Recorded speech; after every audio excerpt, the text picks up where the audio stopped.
We're working with Judy Ann Fayez, who teaches a landscape design class at Ross to East Hampton students, and she's worked with several schools out here putting together organic gardens for edible schoolyard projects. Totally volunteer made the design for us. It's designed after the Fibonacci sequence golden ratio spiral. It has the 1 to 1.618 ratio of sides. If you're recapitulating the curriculum, the Egyptian rope stretchers would be in the 5th grade. His right hand is holding a right angle because it's a 3, 4, 5 right triangle. So this is what the Egyptian rope stretchers did to check for right angles. And the golden spiral is part of the 6th grade curriculum. And we're using it for the garden. We're making a spiral, a golden spiral. And we're doing it with kind of a compass, you can call it that, but with a stick and a string. What we started out with was a golden rectangle. We cut off a square that was the width of the rectangle, and we used the length of one side to swing an arc across that square. So then we had a new golden rectangle. So then we cut off this square and swung an arc, and that gave us a new golden rectangle in here. So we cut off the square, and now Sebastian is swinging the arc across that square, and that will leave us with a new golden rectangle here. So we just keep spiraling in. Well, we first had to plan out this perfect golden ratio spiral, and then we had to dig it out and lay down a layer of crushed concrete, which we had to tamp down, and then we had to put in metal edging along the sides of the path, and then lay down a layer of gravel, which is the finishing layer. We have 20 cubic yards of topsoil. It's getting delivered right now. And we have to spread the soil out and create rows.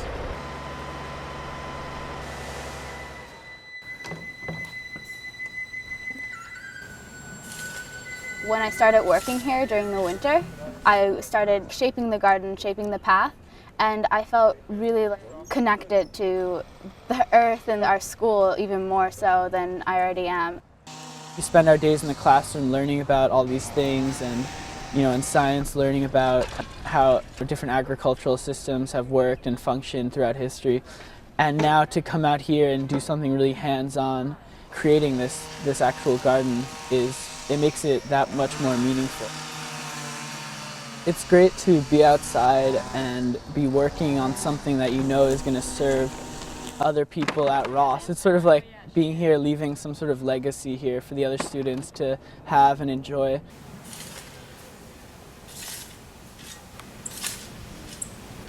We're making rows right now. Then we're gonna get a delivery of compost that we can mix into the rows so they're more fertile. We're hoping to just fill in all the places that we don't plant with vegetables with flowers. So there'll be flowers everywhere.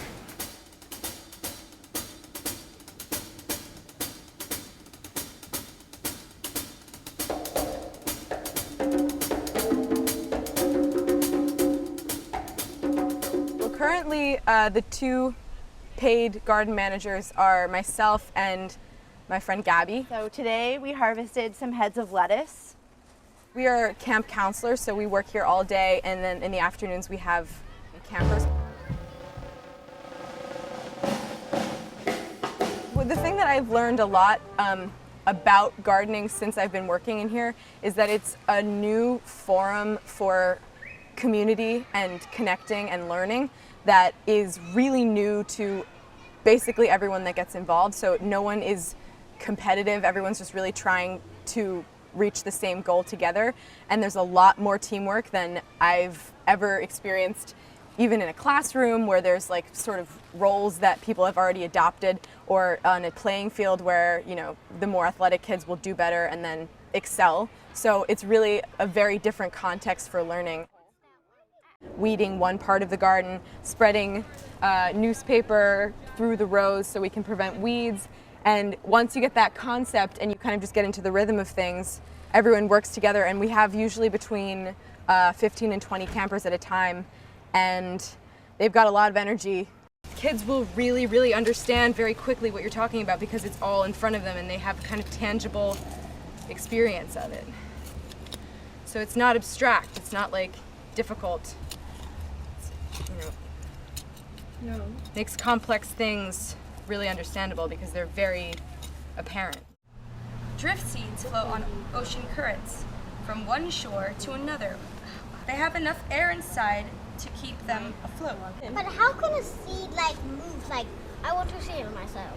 Yeah, maybe it might just float deeper and deeper. Maybe plants that live on the side of the ocean, when the tide comes in, it'll sweep it out and bring it to a totally new place. Isn't that crazy? Or these are actually Nature's just amazing. It's just. You just eat that.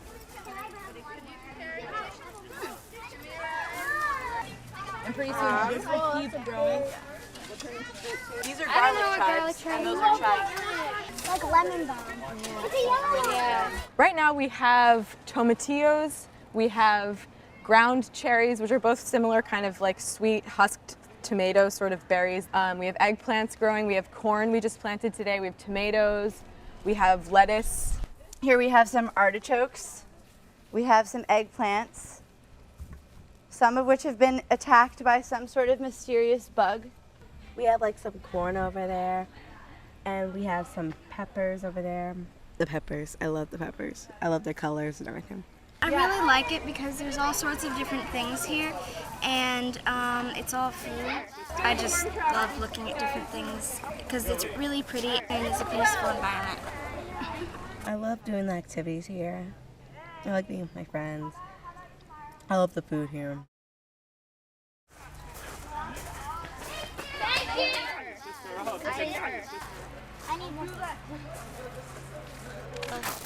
More weeds! Weeds! Look at this! He found some really great purslane. This is all edible. It's great. We're eating weeds. They're personal weeds. They're so good. They taste just like strawberries. Look at a purslane.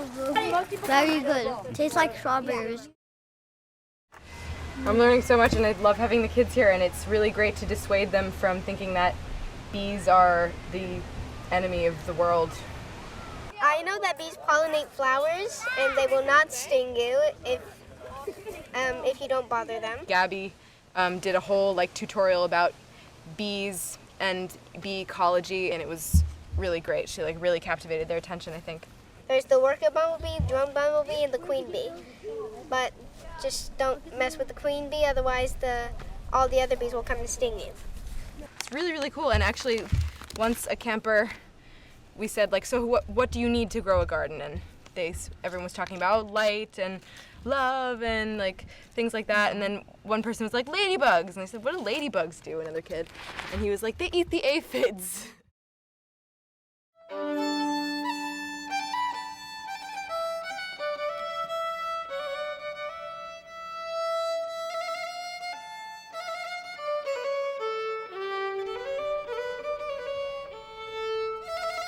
Well, we have these journals actually, and we sit down and we can draw or paint like Elia's doing right now, and she's drawing like this. My niche